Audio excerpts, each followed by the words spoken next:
Welcome to the 100th Monkey Radio with Tom and Ramon. We are recording this on Veterans Day, right? 11/11/2013. Wow, I just realized it was Veterans Day now that I looked at my calendar here. And it's like, So how you doing over in Ramon, Japan? Over in Ramon land. Oh God, I'm glad we called ourselves professionals. I'm doing pretty good. The cold weather is starting to come in, so anybody who lives here in Japan knows that insulation is against their religion or something. Right. Or they're in cahoots with TEPCO because the architects. For example, like I have a small little vent that has no way to close it. During the winter, so I have to like put plastic over it to keep and also during the winter I don't need to store the meat in the fridge, just leave it on the table. Just set it on the table, huh? Yeah, it stays cold. Wow. Anything you leave in the kitchen stays cold, so I have my own walk-in fridge. I gotta really be grateful for my fireplace then, huh?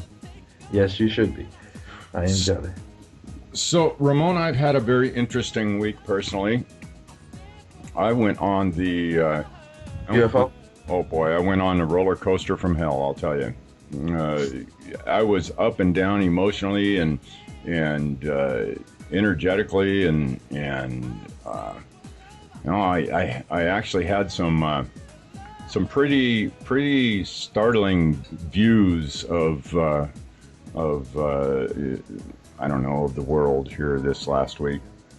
You know, as all you guys out there listening, all our regular listeners know, and I've been kind of given spot updates on my own personal progression and the way that I sense energy and some of these new perceptions that have been developing within me.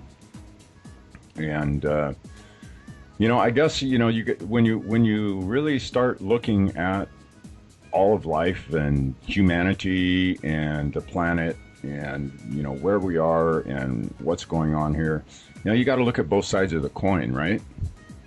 Yeah. So, anyways, so I went on quite a little bit of a roller coaster, and I'm thankfully I'm back on the up climb. So. It was an interesting week. I'll just leave it at that. Well, I'll tell you what, I found a few news stories which I'll go over really quickly, and you guys can just when you go to the homepage, just scroll down. You'll see a picture of Tom on the beach thinking, and then right under him are the news. So here's the first one. 30 traits of an empath.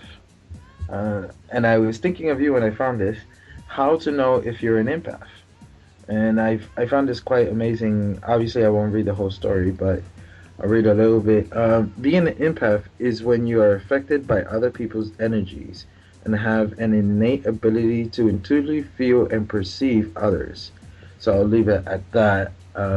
Very interesting story, so check that out. Next one, Tom. You'll like this one. I really enjoy this one. The Healing Power of Cat Purrs, a history of cats and how they can assist us on our journey. The Department of Animal Care and Control estimates that there are hundreds of millions of cats in our world today, with the U.S. having the highest number of registered cats at around 80 million.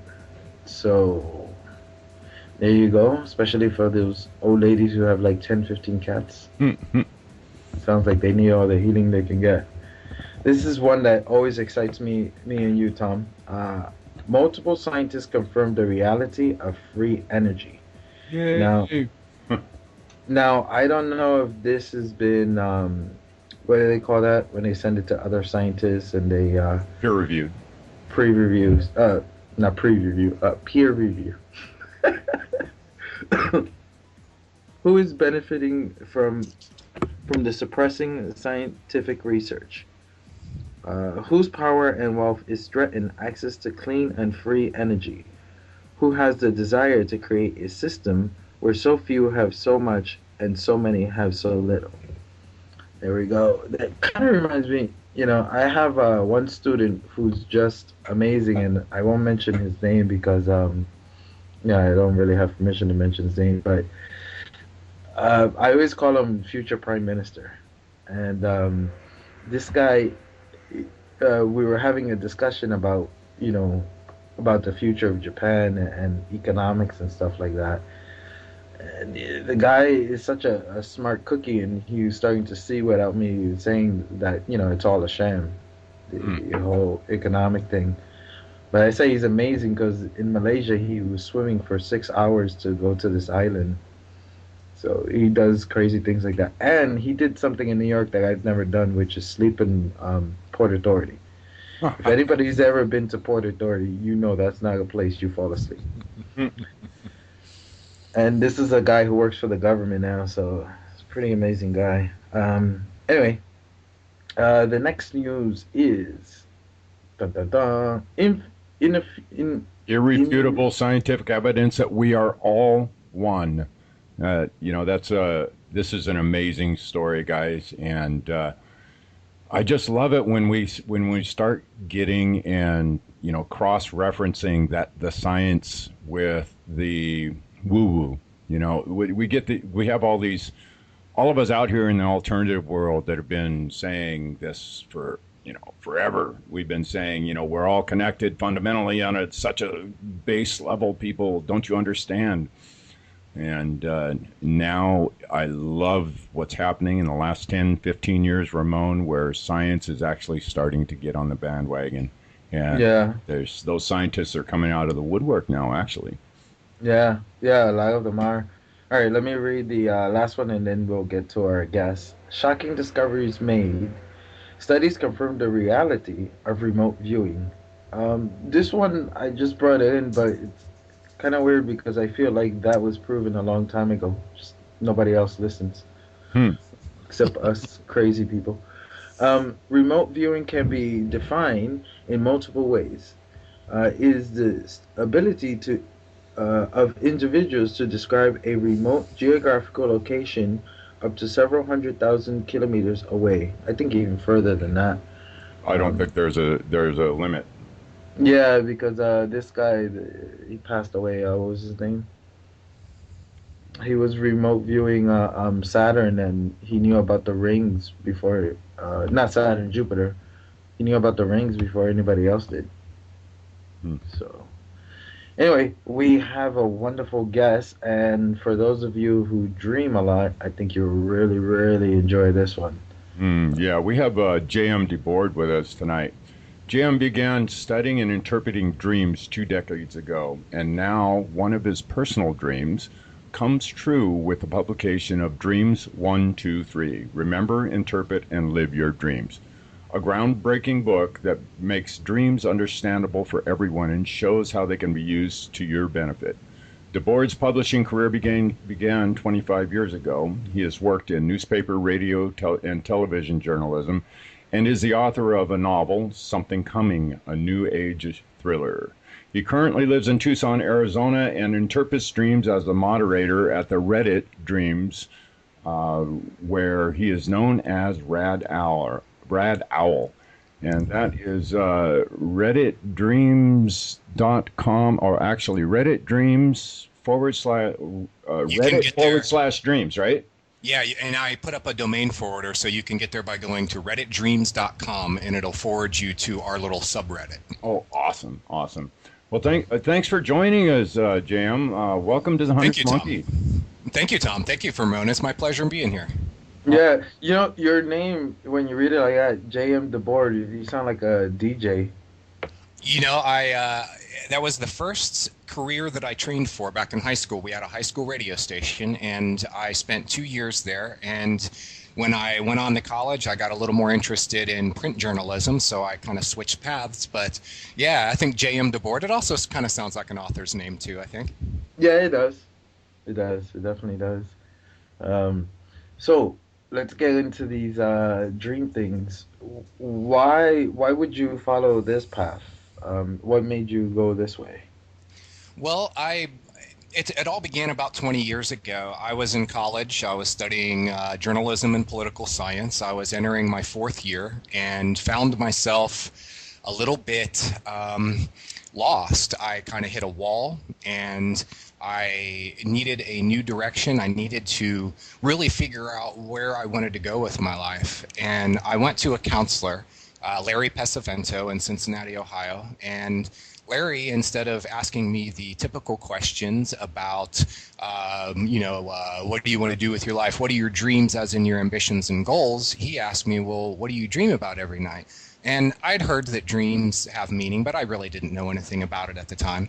So I started talking to Larry about my dreams and started making connections between what I was dreaming every night and where my life was going, how I was going to get there, how I was going to overcome the obstacles that were in my way, and really how I was going to realize my full potential as a person.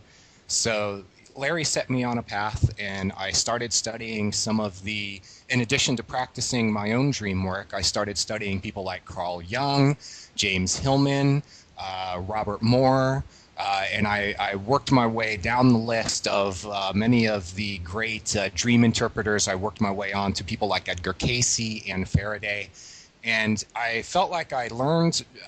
I had some special knowledge. I knew how to interpret dreams, and I could help other people interpret their dreams. And then I had to learn how to put it in very plain, everyday language, because I think that many dream books, while they're very insightful and can teach you how to interpret your dreams and use them for your life, to benefit your life, they seem to sort of jump right into the deep end of the pool and they skip over the basics.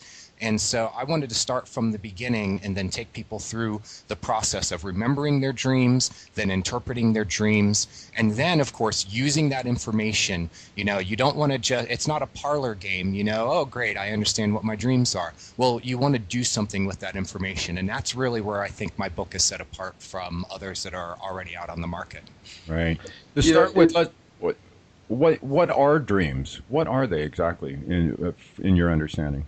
Well, the simplest way to understand dreams is they are the product of your imagination when you are asleep and your senses are turned off. We get bombarded with this constant sensory information. I've read a statistic somewhere that said about 50% of our brain's, call it processing capacity, is used to process visual signals. So when you close your eyes and you go to sleep and you turn off all those senses, then your deeper senses come alive. And so dreams are your imagination at work while you're asleep, and they tell little stories about your life. Most of the time, it's a rehashing of what happened during your day. If you spend 8 hours in your car driving around the city, you're very likely to, or countryside or whatever, but you're very likely to then dream those scenes. If you're at work all day, you're very likely to have a dream about work of some, way, shape, or form. But then when you really clear out that surface level information, then you get to the stuff that's underneath, and that's when dreams get really meaningful. So yeah, the short answer is your dreams are your imagination at play while you're asleep. Ramon? Yeah, sometimes my finger's a little too late for the unmute button. With the one thing I found that I didn't like about many of those books was that, we were always, as a young kid, my mother was always trying to interpret dreams using these books, and for many people, like especially for a lot of Latin American people, most dreams is nothing but numbers. So for my mother, it was always in the sense of looking for the lotto number or the three numbers to win the New York. So I will always tell my mom it's deeper than that. And the other part was that I always found that it depends on your culture and your background what images and meanings, because the different this symbolism, the different symbolisms are going to have different meanings depending what your culture upbringing is. Yes, that's right. You develop your own library of symbolism based upon your experiences. So, your life experiences, the experiences within your culture, those form a library of symbolism. You know, like I'll give an example. I give an example in my book of snake symbolism. You know, there are a lot of different definitions of what a snake in your dream can mean. And it will depend upon your culture. You know, like it would be different for someone who has had bad experiences with snakes as opposed to somebody who is let's just say, for example, a snake handler over in India. You know, if I dream about a snake, it's probably going to have different symbolism based on my personal experience as opposed to the snake handler's personal experience with them. So where I try to really make my book stand out is I explain how to connect that symbolism with your everyday life to you and what your experience is, rather than just relying upon pat definitions that you find in a book of symbolism. Now, in my early days of studying dreams, I used the symbols from my dreams as a prompt to go to the books about dreams that I had on my bookshelf and to look up what that symbolism could mean. And then where the rubber met the road was when I started figuring out how to define what that symbolism means to me. Can we program that symbolism for ourselves and like say, can I have decide that the snake has means black to me, whatever. Just assign it a specific designator, and then maybe go through and set up a whole sheet of all these different symbols and stuff that I maybe regularly see in my dreams, and assign them all these different properties, and then kind of do an intentional dreaming. You follow what I'm saying here? I do. Program the meanings into it so that when it comes through that you are able to maybe understand it a little clearer? That's a really interesting question. I think that you can implant suggestions but the symbolism is already there, and what it means to you is already there, and it's based off of millions of impressions that you've gotten in your life to this point. So you've run across snakes as, for example, that they are things to be feared, that they are things that stalk, they are things that maybe, go bump in the night. But snakes are also symbols of transformation. They shed their skin. They are used in the caduceus as a healing symbol.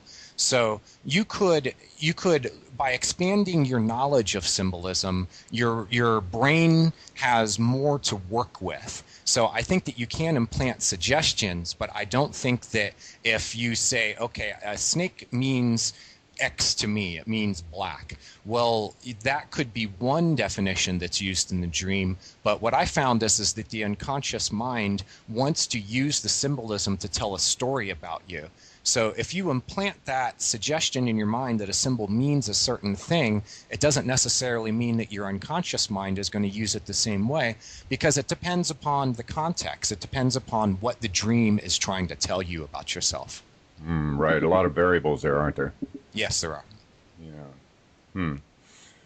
So I know you actually, by the way, you did a fantastic job with this book. Thank you.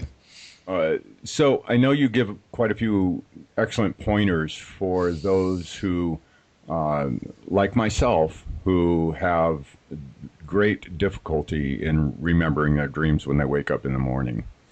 Would you mind going over that a little bit and sharing with our listeners some of the pointers that you threw out there? Sure, I'd be glad to. Remembering your dreams is step one. If you don't remember your dreams, you're not going to have anything to interpret. So that's why I start the book there. And really what I found is that remembering your dreams, there are two main factors, and it comes down to time and desire. Now, a lot of us start the day at a run, and if you're going to remember your dreams, you really, as soon as you wake up, you need to stay still and just let your mind go back. It's like trying to remember something that happened a long time ago. You know, what happened at your 10th birthday party, or, you know, what was your high school graduation like? You know, you're trying to remember something that's sort of buried under layers. So you keep yourself in a very still, calm state, and you keep your mind clear. Don't think about what you need to do today. You know, don't let the thought machine start cranking up and just sending you all sorts of information that's going to cover over your dream memories. Sit and try to remember them. So for most people, it only takes a few minutes, and keeping your mind clear and having the time first thing when you wake up, you know, I would say in the morning, but it depends on when you wake up, but just having time when you first wake up is very important. The second thing is desire. A lot of people don't know that dreams have meaning, or if they do have meaning, they seem very, you know, if a person does know that they have meaning, then figuring out what that meaning is very difficult for most people. So once you know, though, that dreams have meaning, I think that the desire follows naturally.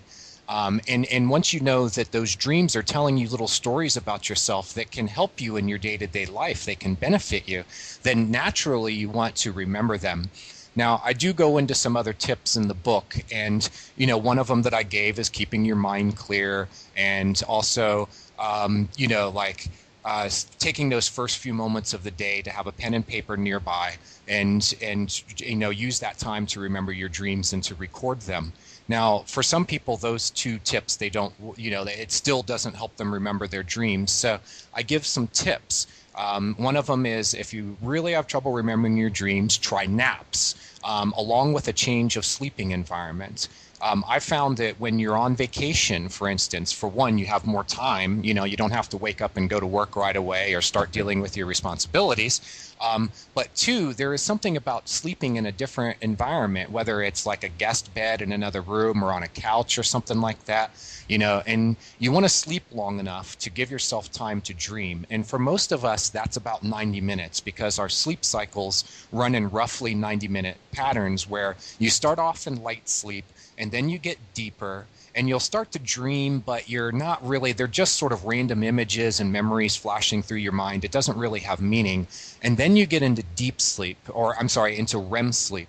And in REM sleep of rapid eye movement, that is typically when you start to dream more intensely, and you're in this deeper state of sleep so that your mind can stay fully focused on the images that your brain is producing, you know, these dream images that it's producing. So you'll go into deep sleep after you have REM, where it's a dreamless sleep. It's very deep. And then you come out of deep sleep and you start going back to stage one, which is that light sleep again. So with an understanding of your sleep cycle, you could, for instance, set an alarm to wake you up right when you're like finished with REM sleep. Early sleep research found that even with people who said, I do not remember my dreams, I know I don't remember my dreams, in fact, I don't even think I dream at all. And they'll get into a sleep lab, they'll be monitored, the researcher sees when their eyes start fluttering, give them a few minutes to go through REM sleep, and then wakes them up. And almost everyone woken up at that point has memories of their dreams. So along with these tips, along with the other ones that I give in the book, I think that anybody can remember their dreams. They just have to have the time and the desire to do it. Yeah. Yeah, I suppose that's where my biggest issue comes in. I'm one of those early bird gets the worm type guys.